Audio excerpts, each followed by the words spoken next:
In this video we are going to talk about some equipment, and I'm just going to talk about some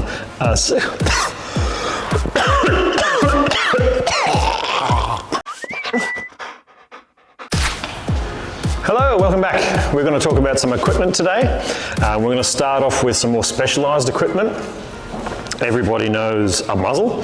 Now, it is really handy to have your student able to take a muzzle. It doesn't matter whether you're doing conservation detection work, they can come across stuff that they shouldn't put in their mouths, but for various reasons, our students may put them into our mouths.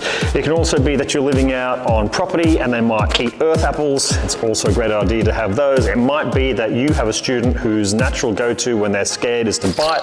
Again, really useful tool for vets and grooming, etc. Now, this is a chain lead. It's about 1.2 meters long. It is literally just chain, yeah? I use this exclusively for handling students that are really bitey on the lead. Not biting other things, but biting the lead itself. That's a control response. Comes from the fight aspect of the defensive mood, and sometimes we need them to slow themselves down, and as an interim for management we'll use a chain lead because they can't chew through that. So those are our two more specialized pieces of equipment. Now what I'm going to do is I'm going to take you through the graduating equipment, starting from puppyhood and working our way through to eventually then off lead. So to start with, I have a thin line. It doesn't, generally speaking, depending on your breed obviously, it doesn't need to be a huge line. It doesn't need to be 6 foot long. 1.2 meters or 4 foot is long enough. This is just a little puppy lead, little clip, nothing special. Yeah. I also have a cheap collar. Depending on your breed, maybe you've got a breed that isn't going to grow very big, so you only need one collar. For most of us though, we'll have a dog that goes through multiple collars in a lifetime, and on those early ones, it's just going to have a clip on there to put your lead on, and I'll just use a plastic clip one, generally speaking. What I'll also do is buy myself a cheap harness that will fit. So this is literally a Kmart harness for when Ginny was first picked up, and she used that for a while. She managed to fit into this for a couple of months. Again, it's just a relatively simple clasp on top. It's a plastic cover. This one has Velcro, okay? And the idea, however, if you have a companion level dog, generally speaking, you won't want anything too specialized. And I would urge you not to get anything too expensive because your puppy's gonna grow out of it. But something that has a clip on the top, do not get the ones with a clip on the front. Don't start that. Start at the top. If you can get one with a clip on the back, do that. The point of this beginning equipment is fairly simple. It's purely for restraint. Our puppies at a very early age are geared to check in on us and to not leave us. Even hounds are quite close. Yeah? So we're going to capitalize on that initially, and we're going to teach our students how liberty works. We're going to teach them how the lead works, all that sort of good stuff. But the idea is to get them out and socialize and habituate them, and for that we just have these three pieces of equipment. Once we hit that 4 to 5 months old, maybe 6 months old, depending on your student, we're going to transition to a slip lead. The slip lead is when our student is able to be mature enough and deliver the concentration long enough to be able to do our obedience exercises. So in our instance, when we're talking about the university or the Ivy League, that is going to be lead communication, that's going to be walking on a loose lead, that's going to start recall, those sorts of things. So the idea is that we get our students onto this. As they start to hit those tweenie phases, you'll find out why. This is a seat belt. Whilst we are teaching, we're not using this for any punishment, right? We are teaching. The reason why I like to use a slip lead is it's stowable. I mean, I carry one with me all the time. It's just over my shoulder. You can stow these in your pocket. You can keep these anywhere. They're really, really easy to put on. They're really easy to take off. They don't get caught in the fur or any of that sort of stuff. But what it allows us is, as our students grow and develop and they start to figure out that there's other things in the outside world that are far better than you, this allows us to keep them safe because they can't run away.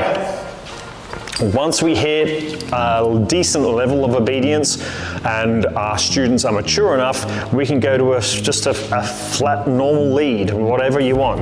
Whilst we've been working on the slip lead to get our obedience and our sociability well, by the time we get to our standard lead, 6 foot, whatever that might be, this lead affords us a little bit more comfort and it allows our student to explore a little bit more.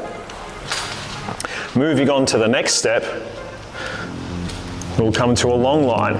Now, a long line is going to be 5 meters long. This is a biothane example. I use both biothane and the grippy tracking leads. The grippy tracking leads are long black leads, same size, same dimensions, but they got some grippy silicone tack on there. What is important is that you get yourself something and learn how to use it so that you're not getting a rope burn. It shouldn't be a case of your student is bolting at the end of it and this is going through your hands and chewing your hands down to the bone. The idea is that we are able to start to take these skills, our sociability skills, which we've transferred to along the line, onto a long line. Yeah, that means that we start to work, for example, our heel, but we have the safety of a 5 meter line. If our student were to have some sort of a mistake and they bolt, we can still grab them by this and keep them safe.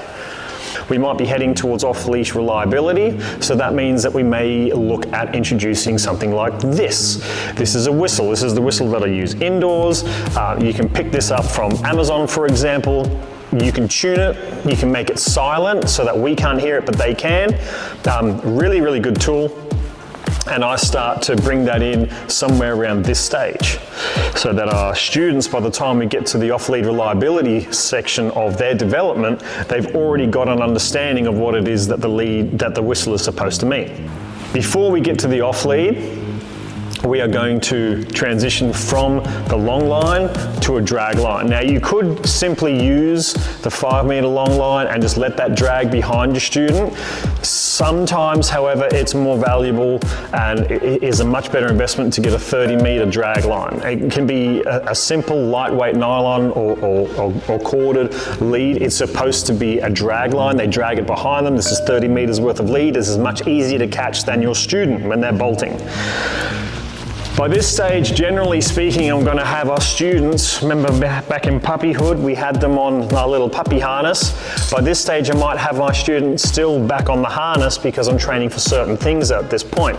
Now, make sure at this stage, your student is going to be somewhere around 15 to 24 months old if we've started from puppy. And that means that I can start to splash out a little bit more cash on something that's going to last me a little while longer. What I might also start to introduce somewhere around here is the tab, and that'll sit on the collar.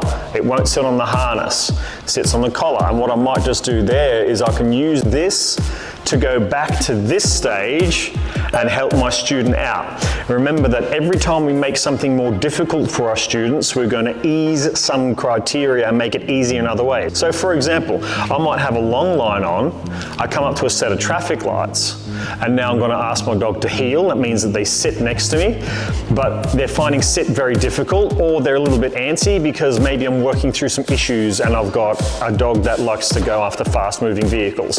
Now all I need to do with this on their collar, for example,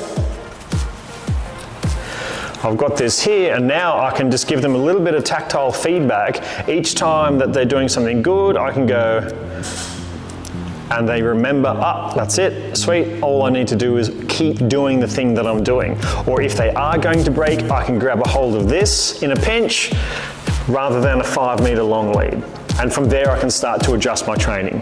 But this also comes in handy when I start doing more complex things such as high distraction statics. So my sits, my stands, my downs, I can start to cue my dog into a down by pulling down on the tab. I can cue into a sit by pulling up. I can cue into a stand by going forwards, or whatever your signals are. But the idea is now that we have a complete regimen of equipment that we are now able to use to get our student literally from 0 to off lead.